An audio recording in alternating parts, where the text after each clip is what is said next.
I woke up at 5 a.m. for 30 straight days and discovered the one thing nobody tells you about the 5 a.m. club that completely changes everything.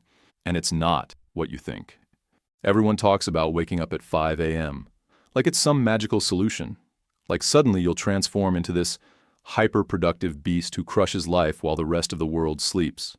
I decided to try it for 30 days straight to see if the hype was real. What I discovered wasn't what all these gurus are telling you. It's something far more interesting that nobody's talking about. First off, I'm not here to motivate you. Motivation is for people who haven't figured out that it doesn't last. I'm here to give you the brutal truth about what happened when I dragged myself out of bed at 5 a.m. for a full month. I've seen all the videos. How I 10x my productivity by waking up at 5 a.m. Billionaires wake up at 5 a.m. and here's why. Blah, blah, blah. But here's what bothered me. None of these people talk about the reality of this habit. It's always some aesthetic montage of journaling with perfect handwriting while sipping herbal tea as the sun rises. Not real life. So, here were my rules. 5 a.m. wake up, non-negotiable. No naps during the day, no caffeine after noon. In bed by 10 p.m. latest. And document everything. Mood, energy, productivity. I kept a daily log and scored my focus, productivity, and mood on a scale of 1 to 10. Before the experiment, my average productivity score was a measly 5.8. Day 1 wasn't the problem.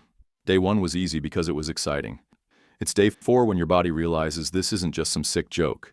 You're actually serious about this 5 a.m. thing. By day 7, my friends thought I'd joined a cult because I kept declining dinner invitations. Sorry, I can't. I need to be asleep by 9:30.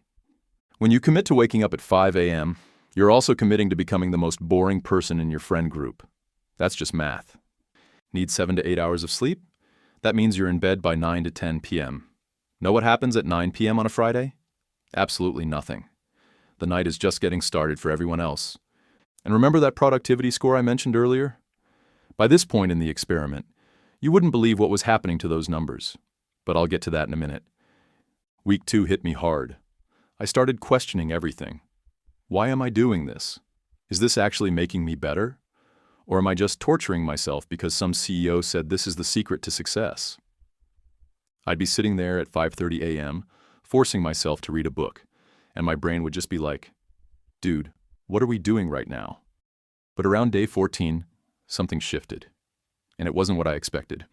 The real magic of the 5 a.m. club isn't waking up at 5 a.m. Let me repeat that.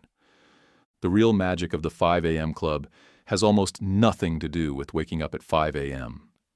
It's about what happens when you create a non-negotiable structure in your life, when you build a fortress around your time and energy. See, I realized something by week 3. I wasn't more productive because my brain worked better at 5 a.m. In fact, my cognitive performance was trash until about 7 a.m.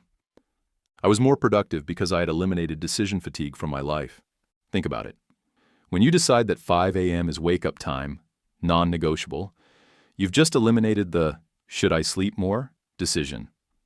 When you commit to being in bed by 10 p.m., you've eliminated the "should I watch another episode?" decision. I remember this one night in week 2. I was at dinner with a close friend who kept saying, "Just one more drink." Pre-5 a.m. me would have stayed out until 1 a.m., hating myself the next day. But now I just looked at my watch and said, "It's 9:15. I need to go." I felt like a grandpa, but the next morning I crushed a project I'd been procrastinating on for weeks. The power isn't in the time. It's in the elimination of choices. Let me tell you about day 19, the day everything clicked. I was brushing my teeth, staring at this exhausted stranger in the mirror at 5:12 a.m., and suddenly I had this realization that hit me harder than any motivational quote ever could. Most people don't fail because they lack information. They fail because they lack boundaries. I literally stopped brushing, toothpaste running down my chin, because it was that clear.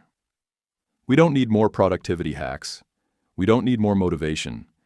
We need the courage to say, "This time is mine, and you can't have it." To Netflix, to social media, to friends, even to family sometimes. That's why we're drawn to the 5 a.m. club in the first place. Not because the time itself is magical, but because for once in our lives, we've carved out a space where nothing and no one can interrupt us. That's the real superpower, and most people will never understand it because they're too busy looking for the next hack instead of protecting what they already have. By day 21, the numbers confirmed what I already knew. My productivity score had jumped from that baseline, 5.8, to a consistent 8.2. That's a 41% improvement. My daily task completion went from averaging 62% to 94%. By day 23, I noticed something else. I felt weirdly confident. Not because I was accomplishing more, though I was, but because I had proven to myself that I could stick to something difficult. Every morning, that first win, getting up when the alarm goes off instead of hitting snooze, created a tiny positive feedback loop in my brain. If I can do this hard thing, what else can I do? That's when it clicked. The gurus aren't completely wrong. They're just focused on the wrong thing. They're selling you on the time when they should be selling you on the commitment. But here's where I'm going to completely disagree with most 5 a.m. club advocates. Ready for it? 5 a.m. is not the optimal time for everyone. It's just not. And pretending otherwise is straight up ignoring biology. Some people are genetically wired to be night owls. Their peak cognitive performance happens later in the day. Telling them to wake up at 5 a.m. is like telling a fish to climb a tree. It's bad advice. The actionable insight isn't wake up at 5 a.m. It's find your optimal time and defend it ruthlessly. Maybe you're naturally alert at 7 a.m. Great, that's your time.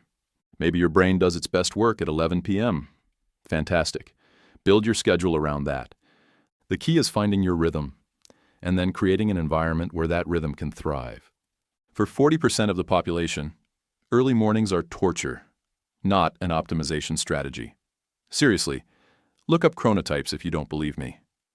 The problem is that we've glamorized this specific time, rather than the principle behind it. So why do most people fail at the 5 a.m. club? 3 reasons. First, they're fighting their biology. If you're naturally a night owl trying to force yourself into an early bird schedule, you're starting with a massive disadvantage. Second, they don't build the infrastructure for success. You can't wake up at 5 a.m. if you're not asleep by 10 p.m. You can't be asleep by 10 p.m. if you're still looking at screens at 9:50 p.m. It's a system, not a single habit. Third, and this is the big one, most people focus on the wrong metrics. Success isn't waking up at 5 a.m. Success is using your time intentionally. So after 30 days, here's what I learned. The 5 a.m. club works, but not for the reasons most people think. It works because it forces you to eliminate decisions. It works because it creates a boundary between you and the chaos of the world. It works because it gives you a daily victory first thing in the morning. But the wake-up time itself? That's just a detail. Find your optimal time. The principle is what matters. Block off time that's sacred, eliminate the decisions around that time, and protect it like your life depends on it. Because in a way, it does. Your quality of life is directly tied to how intentionally you use your time. So should you join the 5 a.m. club? Maybe. But that's the wrong question. The right question is, what time works best for your biology, your lifestyle, and your goals? And once you find that time, will you defend it against everything else that wants to steal it from you? That's the real challenge. That's the real club worth joining, not the 5 a.m. club, the intentional time club. Are you in?